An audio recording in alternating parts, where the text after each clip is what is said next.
चलिए दोस्तों, तो अब हम लोग बताते हैं कि बंदरगाह किसको कहते हैं। बंदरगाह के बारे में समझेंगे।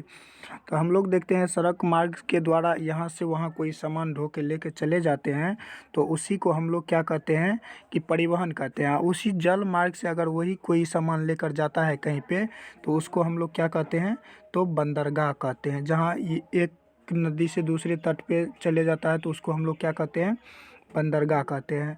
तो पहला बंदरगाह हम लोग शुरू करते हैं राजबाई राज्य।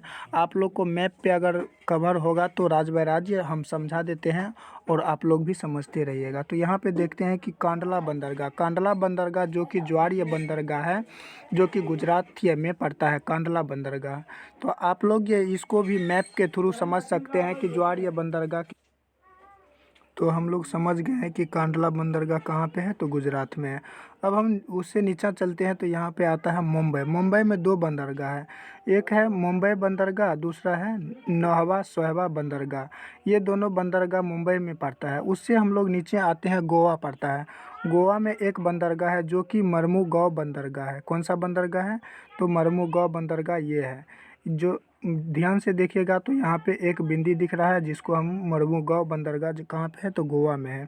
फिर उससे नीचे चले आते हैं तो हम लोग कर्नाटक आते हैं। कौन सा राज्य है, तो कर्नाटक।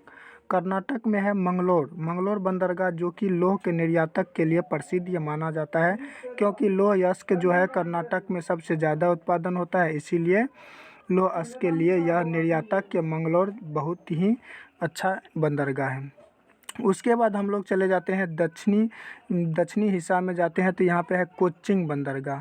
कोच्चिन बंदरगाह को जैसे पुर्तगालियों ने पहले भारत आता था, तो कोच्चिन बंदरगाह के मार्ग से ही आता था जी। इसको हम लोग कहते हैं दक्षिणी पश्चिमी बंदरगाह, जो कि भारत का प्रवेश द्वार माना जाता है। दक्षिणी पश्चिमी भारत का प्रवेश द्वार कौन सा बंदरगाह को माना जाता है, तो कोच्चिन बंदरगाह को माना जाता है। फिर उसके बाद हम लोग चले आते हैं कहाँ पे, तमिलनाडु में चले आते हैं। तमिलनाडु में 3 बंदरगाह आता है। तमिलनाडु में कितने बंदरगाह आता है, 3 बंदरगाह। पहला हो गया तुतीकोरिन बंदरगाह, दूसरा हो गया चेन्नई बंदरगाह और तीसरा हो गया इंदौर बंदरगाह। तो इसमें से एक क्वेश्चन पूछेगा दोस्तों कि इसमें निम्न में से कौन सा कृत्रिम बंदरगाह है। तो इसमें देखिएगा कि कृत्रिम बंदरगाह जैसे कि चेन्नई बंदरगाह, कौन सा बंदरगाह, चेन्नई बंदरगाह को कृत्रिम बंदरगाह माना जाता है। यह कहाँ पे है, तो तमिलनाडु में 3 बंदरगाह है।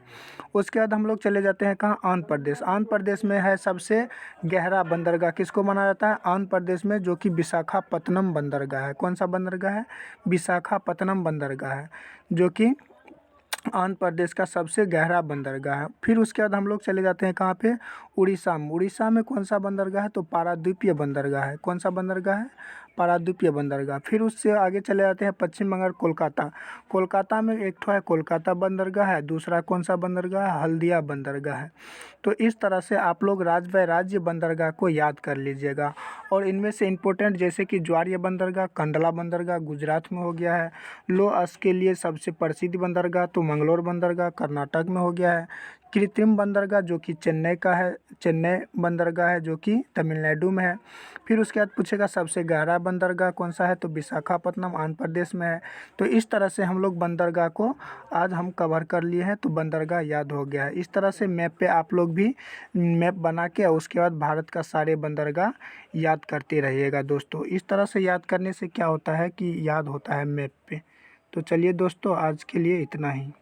आगे फिर छोटे छोटे वीडियो में आप लोगों को याद कराते रहेंगे।